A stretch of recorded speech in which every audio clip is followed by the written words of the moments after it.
I was warned by Tom Verducci early on. He says, you know, there's going to be something that somebody's going to take out of this book and they're going to run with it. I said, I'll have to deal with that when it happens. And then when it happened, I was a little caught off guard and, you know, sort of reeled in a little bit when, you know, Tommy had said what he said early on. However, the thing that sort of grounded me was the fact that I read every word of this book. Tom and I have a relationship from way back. He did my first book with me. I know he's highly respected, highly trusted. And, you know, I gave him everything I had. And there are things that when he wrote and I read and things I was uncomfortable with that I took out of the book.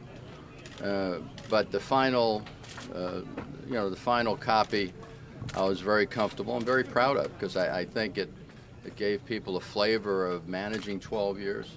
And it was the greatest 12 years of my professional life. And trust me, you know, and because I, you know, left the Yankees and went somewhere else, and all of a sudden a book came out, doesn't mean that was what necessitated the book. I started on this thing before I started my last year with the Yankees, and it again, if I had ended my career with the Yankees, this book still would have been written. The last chapter would have been different, but for the most part, everything else would have been the same.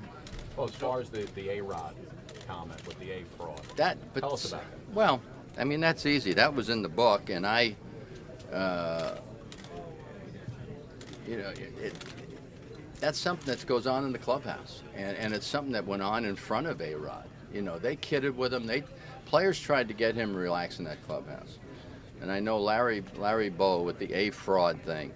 There were days he'd take him out to hit ground balls. He says, "Who are you going to be today, A-Rod or A fraud? Let's go." You know, and because Alex put a lot of pressure on himself, and I know any kind of dealings I had with Alex, and talked about a lot of it in the book, and talked about how much pressure he put on himself in certain situations.